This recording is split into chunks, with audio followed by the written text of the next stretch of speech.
Former CIA analyst Buck Sexton joins me now. Buck, it's pretty hard to stomach where we sit today based upon the expectations set by the Attorney General herself just a few months ago. Yes, and Will, we're obviously at something of a disadvantage because you and I don't work inside of the federal government, haven't seen the evidence that hasn't been public. And also, we've now been told a lot of it is not going to be made public. Some of that is understandable because of the nature of the evidence. But some of it, I think people still have, when it comes to more like the flight logs and stuff that could be in the public domain or could be more detailed than explained in the public domain. There are a lot of questions about that. So let's just take a step back for a second here. We were told by people with access that there was a lot more coming, and now they drop a Sunday night memo saying, sorry, there's no there in any capacity whatsoever, case closed. That's just not going to fly. There needs to be more of an explanation about things like, for example, where did all of his money come from? And let me be clear, maybe this information is more available or is out there. The FBI and others, the DOJ could make this something that's pretty easy, I think, for people to get their hands on. They should do so. Where did the money come from? Why were there so many levels of systemic failure within the justice system to actually get any real prosecutions going of this individual, given the 1,000 victims they estimate that he victimized over the course of his heinous acts? Why is it that so many people with connections into the government thought there was more going on here? There's a lot here, Will. Now, maybe some of this is evidence that was destroyed previously by the administration. I think that's quite possible.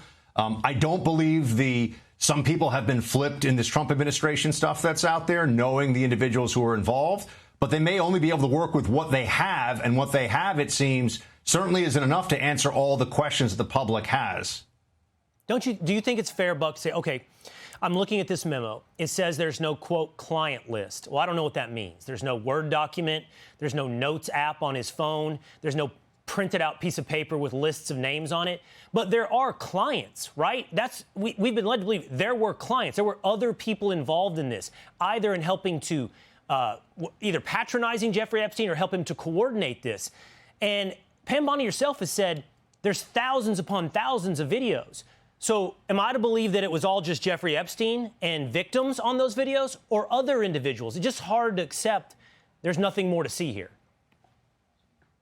Well, that also raises the 2019 raid that the FBI, and this is a matter of court record, you can check it out. The FBI broke into a safe in Epstein's Manhattan home, and there were videotapes with pretty extensive writing on them about, I don't know what, but this is what was reported. There are videotapes that were held in a safe that the FBI had to crack in his home.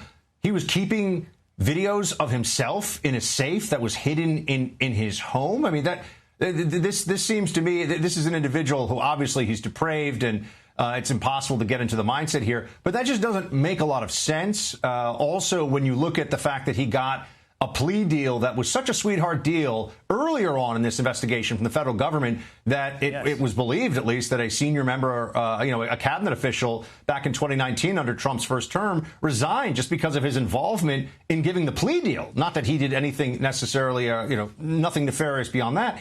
So there were obviously huge miscarriages of justice for a very long time here, and we were promised to get transparency. And I'll just say this memo on a Sunday night, which was very curt, it felt very perfunctory, doesn't address a lot of the outstanding questions. Like, for example, I said, where did all the money come from? Why is it that there were so many levels of failure within the DOJ previously? Again, previously, before we're even talking about the second Trump administration, there needs to be more explanation. There needs to be more sharing of information. And the idea that after what we saw from Attorney General Bondi, it would be enough to just say, case closed. Sorry, we looked at everything, which is effectively what that memo says.